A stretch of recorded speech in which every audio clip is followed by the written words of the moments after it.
भारत के एक छोटे से गांव में लोग रात 2 बजे के बाद सोना बंद कर चुके हैं, क्योंकि जो भी उस समय सोया वो अगली सुबह कभी जाग नहीं पाया। आज हम कालीपुर गांव के इसी खौफनाक रहस्य की टाइमलाइन और इस पूरे मामले का गहराई से विश्लेषण करेंगे।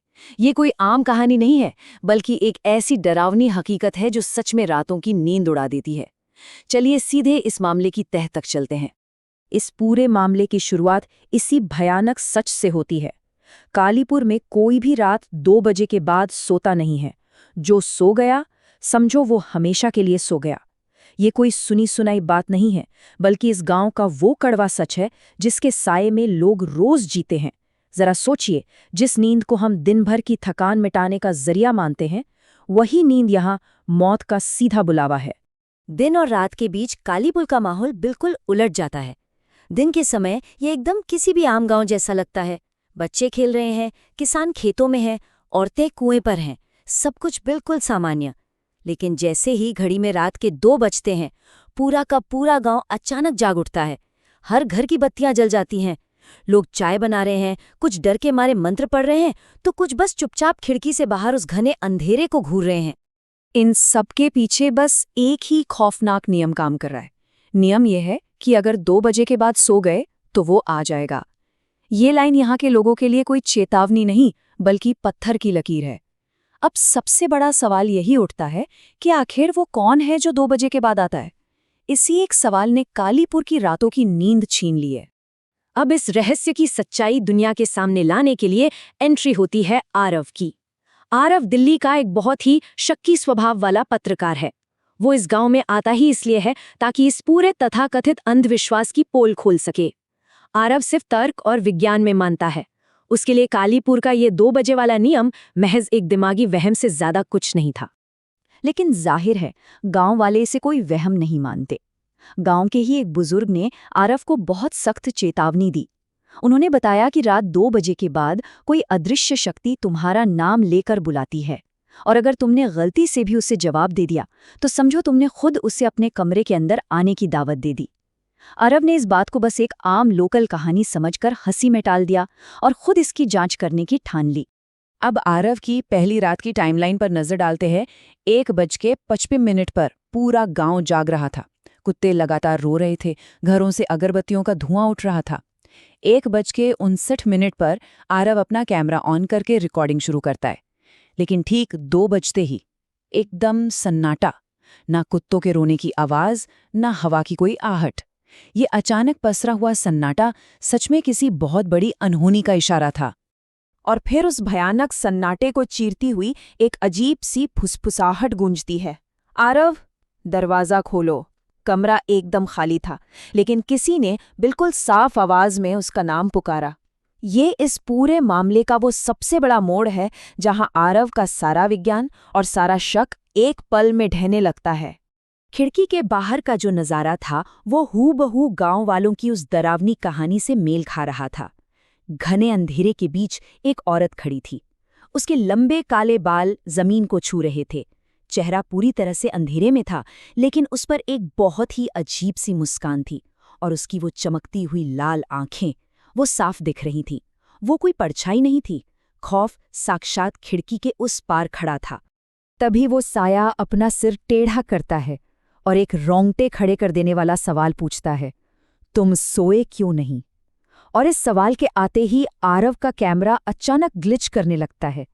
ये चीज साबित करती है कि जो कुछ भी बाहर था वो ना सिर्फ इंसानी दिमाग को, बल्कि आसपास के इलेक्ट्रॉनिक उपकरणों को भी पूरी तरह से अपने वश में कर सकता था। इसके बाद डर का स्तर एकदम से बढ़ जाता है।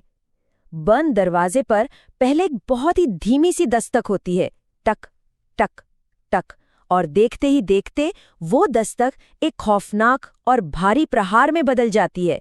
धड़ाम धड़ाम। वो शक्ति किसी भी कीमत पर अंदर आना चाहती थी। इससे खौफ के मारे आरव अपनी जान बचाने के लिए कमरे से बाहर भागने पर मजबूर हो जाता है।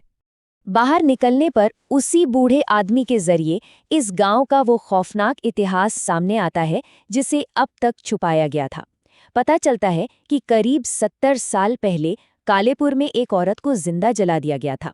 गांव वालों ने उसे डायन मान लिया था, आज कालीपुर जिस खौफ के साए में जी रहा है, उसकी असली जड़ें अतीत के उसी क्रूर और अमानवीय कांड में गहराई तक धसी हुई हैं। जिंदा जलाए जाते वक्त उस औरत ने एक श्राप दिया था, जो भी रात 2 बजे के बाद चैन से सोएगा, मैं उसकी आत्मा ले जाऊंगी। और यही वो श्राप है जो इस पूरे रहस्य की सबसे बड़ी कड़ी है। ये साफ कर देता है कि आखिर क्यों पूरा का पूरा गांव हर रात जागने को मजबूर है। ये कोई भूत प्रेत का साधारण डर नहीं है, बल्कि 70 साल पुराने एक जघन्य पाप की सजा है जो ये गांव आज तक भुगत रहा है। ठीक उसी वक्त जब ये 70 साल पुराना सच आरव के सामने आ ही रहा होता है, रात के उस सन्नाटे को चीरते हुए गांव के एक घर से बहुत ही भयानक चीख सुनाई पड़ती है। ये चीख इस बात का एकदम ताज़ा सबूत थी कि वो बूढ़ा आदमी कोई झूठी कहानी नहीं सुना रहा था। ये एक रियल टाइम मौत थी जिसने आरव के बचे खुचे शक को भी हमेशा के लिए खत्म कर दिया। उस घर के अंदर का जो नज़ारा था वो सच में दिल दहला देने वाला था। बिस्तर पर एक आदमी की लाश पड़ी थी। उसकी आंखें फटी की फटी थीं और चेहरे पर एक ऐसा भयानक डर जम चुका था जिसे शब्दों में बयां नहीं किया जा सकता। इस दृश्य से एक बात तो पूरी तरह पक्की हो जाती है कि कालीपुर में मौत नींद में सुकून से नहीं आती, बल्कि शिकार मरने से पहले किसी बहुत ही खौफनाक चीज का सामना करता है। और फिर दीवार पर खून से लिखा हुआ वो खौफनाक संदेश मिलता है, ही स्लेप्ट, यानी वो सो गया था। ये संदेश आरव के लिए एक ऐसा विभत्स और अकाट्य प्रमाण था जिसके बाद किसी भी शक की कोई गुंजाइश नहीं बचती। ये साबित हो चुका था कि ये सिर्फ एक लोक कथा नहीं, बल्कि एक खूनी हकीकत है, एक ऐसी हकीकत जिससे कोई मुंह नहीं फेर सकता। अब आरव की आखिरी रात की टाइमलाइन को देखते हैं। यहाँ उसकी सबसे बड़ी दुश्मन खुद उसकी शारीरिक थकावट बन जाती है। आरव ने पूरी रात जागने का फैसला किया था, लेकिन रात 3 बजते बजते उसकी आंखें भारी होने लगती हैं। नींद का जबरदस्त दबाव हावी होने लगता है और ठीक 3:01 पर वो शक्ति आरव की इसी कमजोरी का फायदा उठाने के लिए वापस लौट आती है। यहाँ जो मानसिक खेल खेला जा रहा है वो सच में डरावना है। एक आवाज सीधे कानों में फुसफुसाती है, बस एक पल के लिए सो जाओ। वो शक्ति आरव को सीधे तौर पर नुकसान नहीं पहुंचा रही, बल्कि वो उसकी भयानक थकान का इस्तेमाल उसी के खिलाफ कर रही है। वो उसे खुद हथियार डालने पर मजबूर कर रही है। और ठीक इसी पल कमरे का तापमान एकदम से गिर जाता है। इस दृश्य को ध्यान से समझें। 70 साल पहले मारी गई वो औरत अब साक्षात उस थके हारे पत्रकार के बिल्कुल बगल में खड़ी है। जली हुई काली त्वचा और बिना पलक झपकाए आरव को घूरती हुई वो लाल आंखें।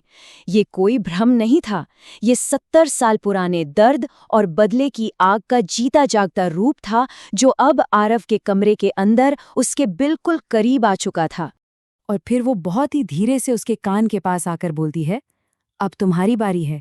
इस एक लाइन के साथ ये पूरी दास्तान अपने सबसे खौफनाक मोड़ पर पहुंच जाती है। जो आरव विज्ञान और तर्क के भरोसे इस रहस्य को सुलझाने आया था, अब वो खुद इस श्राप का अगला शिकार बन चुका था। खौफ के आगे उसका सारा आत्मविश्वास पूरी तरह से बेबस हो चुका था। अगली सुबह मिलने वाले सबूतों का अगर हम विश्लेषण करें तो हमारे पास सिर्फ 2 चीजें बचती हैं, एक लापता पत्रकार और जमीन पर पड़ा उसका टूटा हुआ कैमरा। आरव का इस तरह गायब हो जाना इस बात का सबसे बड़ा सबूत है कि कालीपुर में 2 बजे का नियम तोड़ने वाले का क्या अंजाम होता है। बस उस टूटे हुए कैमरे में एक आखिरी सुराग बचा रह जाता है, और वो सुराग है कैमरे में रिकॉर्ड हुई आरव की आखिरी आवाज, कोई मत सोना, वो अभी भी यहाँ है। इसके तुरंत बाद एक तेज चीख और कैमरे की स्टैटिक आवाज आती है। ये ऑडियो रिकॉर्डिंग इस बात की दिल दहला देने वाली पुष्टि है कि उस शक्ति ने अपना एक और शिकार कर लिया। रहस्य सुलझाने आया इंसान खुद एक खौफनाक रहस्य बनकर रह गया। इस पूरे विश्लेषण के बाद एक बात तो साफ है कि कालीपुर की ये कहानी हमें याद दिलाती है कि कुछ रहस्य ऐसे होते हैं जिन्हें न सुलझाना ही बेहतर है। सोचने वाली बात है कि जब रात का अंधेरा छाता है और घड़ी की सुइयां 2 पर पहुंचती हैं, तो क्या कोई सच में उस अंधेरे से पूरी तरह सुरक्षित है? आज रात 2 बजे क्या चैन की नींद आना मुमकिन होगा? ये एक ऐसा सवाल है जो इस कहानी को जानने वाले हर इंसान के जहन में हमेशा गूंजता रहेगा। इस विश्लेषण में हमारे साथ जुड़ने के लिए धन्यवाद।